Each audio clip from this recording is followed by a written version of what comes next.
નમસ્કાર દર્શક મિત્રો, આપ નિહાળી રહ્યા છો એસ લાઈવ ન્યૂઝ બુલેટિન. નજર નાખીએ અત્યાર સુધીના મુખ્ય સમાચારો. ડિમોલેશન મામલે આજે નિકોલ બંધ, કમિશનર સહિત કર્મચારીઓ વિરુદ્ધ ફરિયાદ નોંધાવવામાં.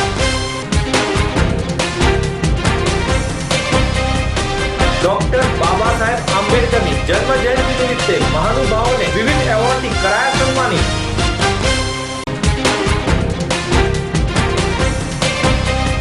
ગુજરાતમાં પ્રથમવાર ટાર્ગેટ બોલ નેશનલ ટુર્નામેન્ટનું આયોજન.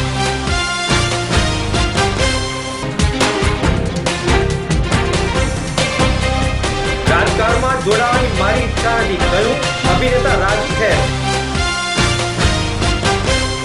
શહેરના નિકોલ વોર્ડમાં ગઈકાલે મ્યુનિસિપલ કોર્પોરેશન દ્વારા ડિમોલેશનની પ્રક્રિયા હાથ ધરવામાં આવી હતી, જેમાં 4 જણાના મૃત્યુ થતા તંત્રમાં ભારે દોડધામ મચી જવા પામી હતી. આ ઘટના સર્જાતા જ સ્થાનિક રહીશોમાં ઉગ્ર રોષ છવાયો હતો. ગઈકાલે સર્જાયેલી ઘટનામાં માનવ જિંદગી હોમાયાની શહેરની આ પ્રથમ ઘટના હતી. આ ઘટનાને પગલે આજે નિકોલ બંધનું એલાન આપવામાં આવ્યું છે. બંધને સારો એવો પ્રતિસાદ મળી રહ્યો છે. નિકોલ વોર્ડની તમામ દુકાનો, બજારો બંધ રહેવા પામ્યા છે. કોઈ અનિચ્છનીય ઘટના ન બને તે માટે પોલીસ દ્વારા લોખંડી બંદોબસ્ત પણ ગોઠવી દેવામાં આવ્યો છે. આ ઘટનામાં મૃતકોના પરિવારને 4 લાખ અને ઈજાગ્રસ્તોને 50,000 નું વળતર આપવામાં આવે તેવી જાહેરાત મેયર ગૌતમ શાહ અને મ્યુનિસિપલ કમિશનર ડી થારા દ્વારા કરવામાં આવી હતી. એક બાજુ તંત્ર વિકાસની વાતો કરી રહ્યું છે, તો બીજી બાજુ આવી ઘટનાઓથી બેદરકારી સામે આવી રહી છે. મેયર ગૌતમ શાહ શહેરના વિકાસ માટે અનેક પગલા ભરી રહ્યા છે અને શહેરના દરેક વોર્ડમાં જઈને નિરીક્ષણ પણ કરી રહ્યા છે. પરંતુ ગઈકાલે બનેલી ઘટનામાં શહેરમાં આટલી મોટી ઘટના ઘટી તે પણ મ્યુનિસિપલ કોર્પોરેશન દ્વારા. તેમ છતાં પણ મેયર અથવા તો કમિશનર એક પણ લોકો ઘટનાની મુલાકાતે પહોંચ્યા ન હતા, જેનાથી લોકોમાં રોષ પણ વ્યાપ્યો હતો. માત્ર ઓફિસમાં બેસીને તપાસના આદેશો તેઓએ કરી દીધા. આ ઘટનાને પગલે સ્થાનિક લોકોએ પણ કૃષ્ણનગર પોલીસ સ્ટેશનમાં એક અરજી આપી છે, જેમાં જણાવ્યું છે કે મ્યુનિસિપલ કમિશનર ડી તારા મ્યુનિસિપલ કર્મચારીઓ વિરુદ્ધ ફરિયાદ નોંધવી જોઈએ. આજે આપેલા બંધને પાટીદાર સમાજના અગ્રણી અતુલ પટેલે પણ નિકોલ વોર્ડની મુલાકાત લઈ અને ટેકો જાહેર કર્યો હતો. આ અંગે મ્યુનિસિપલ કોર્પોરેશન વિપક્ષના નેતા દિનેશ શર્માએ જણાવ્યું કે ભાજપના ધારાસભ્ય તથા માનીતા બિલ્ડરોની મિલકત બચાવવા ટીપી સ્કીમમાં ફેરફાર કરવામાં આવ્યો છે અને ઉતાવળે અમલ પણ કરવામાં આવ્યો છે, જેના લીધે નિર્દોષ લોકોએ જીવ ગુમાવ્યો છે. સિનિયર મંત્રીના ભાઈ અને ભાજપના ધારાસભ્યના કોમ્પ્લેક્સને બચાવવા માટે જ આ રોડમાં ફેરફાર કરવામાં આવ્યો છે તેવો પણ આક્ષેપ દિનેશ શર્માએ કર્યો હતો, જેના પગલે ઘણા લોકોની રોજી છીનવાઈ ગઈ છે. આથી તેમણે એવી માંગ કરી હતી કે આ ઘટનાની નિષ્પક્ષ તપાસ થવી જોઈએ અને બેદરકારો સામે ચોક્કસ પ્રમાણે આકરા પગલા લેવામાં.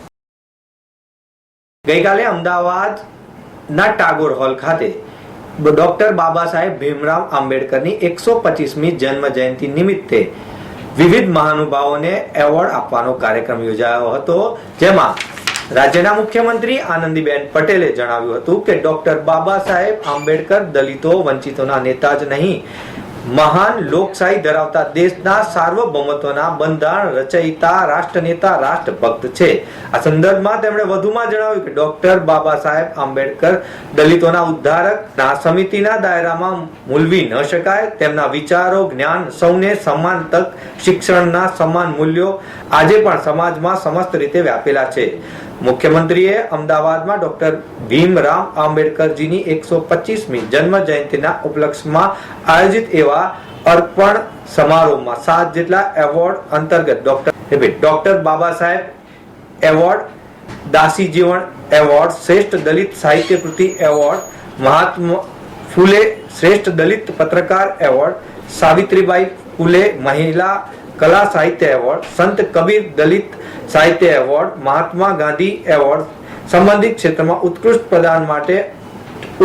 પ્રદાન કરનારને એવોર્ડ અર્પણ કર્યા હતા. મુખ્યમંત્રીએ એવોર્ડ મેળવનાર વ્યક્તિ વિશેષોને વિશેષ અભિનંદન પાઠવતા જણાવ્યું હતું કે પોતાના ક્ષેત્રમાં સિદ્ધિ પ્રાપ્ત કરવા માટે મહેનત લગન કરનારાઓનું સન્માન થવું જોઈએ. તેમણે જણાવ્યું કે સર્જન કાર્ય થાય તે આવનારી પેઢીઓ માટે એક સંઘર્ષમય જીવનની સફળતા કેવી ઉત્કૃષ્ટ હોય કે તેનું પ્રેરક માર્ગદર્શન બની રહે. આ પ્રસંગે સામાજિક ન્યાય અને અધિકારીતા વિભાગના મંત્રી રમણલાલ વોરાએ જણાવ્યું હતું કે ડોક્ટર બાબા સાહેબ દલિતો, પીડિતો, ગરીબો માટે તેમનું જીવન વિતાવ્યું હતું, પરંતુ તેઓ રાષ્ટ્રનાયક હતા અને સમાજના તમામ વર્ગો માટે સતત પ્રયત્નશીલ રહેતા હતા. બાબા સાહેબ સારા અર્થકર્તા ઉપરાંત દિવ્ય દ્રષ્ટિ ધરાવતા પણ હતા. દેશમાં સતત વીજળી, નદીઓના એકીકરણ, ઉદ્યોગોની જરૂરિયાતના તેઓ હિમાયતી પણ હતા. તેમના દ્રષ્ટિને પ્રવર્તમાન સરકારે મૂર્તિમંત કરવાનો પ્રયત્ન પણ કર્યો છે. અમદાવાદમાં પ્રથમવાર નેશનલ ટાર્ગેટ બોલની 3rd જુનિયર નેશનલ કોમ્પિટિશનનું આયોજન 27 થી 30 એપ્રિલ દરમિયાન CN સ્પોર્ટ્સ એકેડેમી ખાતે કરવામાં આવી છે. ભારતની ટ્રેડિશનલ નવીન પ્રકારની આ ગેમનું આયોજન ગુજરાતમાં પ્રથમવાર થઈ રહ્યું છે. આ કોમ્પિટિશનમાં ભારતના 20 રાજ્યોના 33 ટીમના 500 કરતા વધારે ખેલાડીઓ ભાગ લઈ રહ્યા છે. 3 દિવસ ચાલનારી આ નેશનલ કોમ્પિટિશનમાં સોનુ શર્મા ઉપરાંત વિવિધ રાજ્યોના કોચ પણ ઉપસ્થિત રહેશે. ટાર્ગેટ બોલ માટે મેદાન પર 2 ટીમ રમતી હોય છે, જેમાં એક ટીમમાં 6 ખેલાડી રમતા હોય છે, જેમાં એક પ્લેયર ડાયમંડ પ્લેયર હોય છે, જેનું કામ બોલને ડાયમંડ થતો અટકાવવાનું હોય છે. ડાયમંડ એરિયામાં કોઈ ટીમના ખેલાડીઓ પ્રવેશી શકશે નહીં. ખેલાડીઓ ડાયમંડ એરિયાની બહારથી જ થ્રો કરી ડાયમંડ કરવાનો હોય છે. सब जूनियर नेशनल चैंपियनशिप जो हमारे यहाँ ऑर्गेनाइज हो रही है 27 to 38 को, जहाँ से पूरे इंडिया से 20 स्टेट आ रहे हैं, जिसके अंदर है कोलकाता, वेस्ट बंगाल है, बिहार है, राजस्थान है, दिल्ली, आंध्र प्रदेश, उत्तराखंड, कर्नाटका, फिर यूपी, उत्तराखंड, झारखंड, छत्तीसगढ़, केरला, कर्नाटका, बहुत सारी आ रही है स्टेट. जो ये गेम इतनी अच्छी है जिस वजह से बच्चे ज़्यादा इंटरेस्ट ले रहे हैं और ये आगे भारत की गेम है, इस वजह से ये गेम को हम आगे लेके जाने के लिए ट्राई कर रहे हैं, क्योंकि ये गेम बास्केटबॉल और हैंडबॉल का मिक्स है. ताकि हैंडबॉल एंड बास्केटबॉल में 1-1 गोल पोस्ट होता है. इस गेम में ये है कि 2 गोल पोस्ट दिया गया है. 1-1 डायमंड प्लेयर रहते हैं, 11 प्लेयर्स रहते हैं, 6 प्लेयर्स खेलते हैं इसके अंदर, ये भी रहते हैं इसमें. और ये गेम अभी हम गुजरात में कर रहे हैं, तो हम चाहते हैं कि ये गेम हम और आगे ले. બાસ્કેટબોલ અમારે 20-5-20નો મેં ટાઈમ રાખેલો છે. જેમ બાસ્કેટબોલ ને હેન્ડબોલની રમત રમાય છે, સેમ એ રીતે રમત રમીએ છીએ એમાં, પણ આમાં અમે 4 ટાર્ગેટ રાખેલા છે અને 4માં એટેક સાઇડમાં 2 સાઈડ ગોલ હોય છે. 2માંથી તમે કોઈ બી જગ્યાએ ગોલ કરી શકો છો. આ સ્પર્ધામાં ઉત્તર પ્રદેશ, મહારાષ્ટ્ર, ઉત્તરાખંડ, કર્ણાટક, રાજસ્થાન, દિલ્હી, મધ્યપ્રદેશ, હરિયાણા, કેરાલા, બિહાર, છત્તીસગઢ, હિમાચલ પ્રદેશ, ઓડિશા, પંજાબ, ઝારખંડ અને તેલંગાણાનો રાજ્યના ખેલાડીઓ ભાગ લઈ રહ્યા છે. નેશનલ ટાર્ગેટ બોલની 3rd જુનિયર નેશનલ કોમ્પિટિશન ગેમના ફાઉન્ડર સોનુ શર્માએ મથુરાની આસપાસ ગોવાળિયાઓને કપડાના દડાથી આ ગેમ રમતા જોયા હતા. ત્યારબાદ તેમને આ ગેમ રમતનો વિચાર આવ્યો અને તેમણે નેશનલ લેવલ સુધી પહોંચાડી. ત્યારબાદ આ ગેમનું ફોર્મેટ તૈયાર કર્યું અને તેના રૂલ્સ પણ બનાવવામાં આવ્યા. 8 ઓક્ટોબર 2012 ટાર્ગેટ બોલની પ્રથમ નેશનલ કોમ્પિટિશનનું આયોજન મથુરામાં કરવામાં આવ્યું હતું. આ ગેમનું ફોર્મેટ ખાસ કરીને હેન્ડબોલ અને બાસ્કેટબોલનું મિશ્રણ છે. તમન્નાઓનો કદી અંત આવતો નથી, તેમ અભિનેતા રાજુ ખેરે કહ્યું હતું.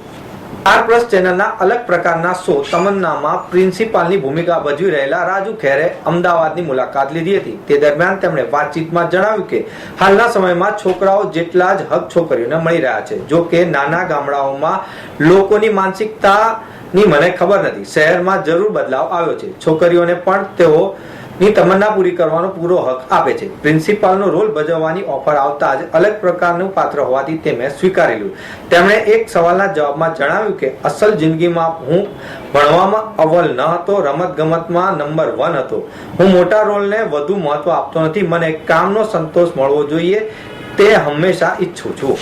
રાજુ ખેરે વધુમાં જણાવ્યું કે હાલ ટીવી ઇન્ડસ્ટ્રીઝમાં મોટી થઈ ગઈ છે અને ટીવીના કલાકારોને અગાઉ જેટલી ઇજ્જત મળતી હતી તેના કરતા વધારે ઇજ્જત મળી રહી છે. આ ઇન્ડસ્ટ્રીના કારણે લાખો લોકોના ઘર ચાલી રહ્યા છે. તમન્ના બાબતે તેમણે કહ્યું કે મારી પણ તમન્ના ખતમ થઈ નથી. તમન્ના હંમેશા બદલાતી રહે છે, વધતી રહે છે, તેથી કદી પૂર્ણ થતી નથી.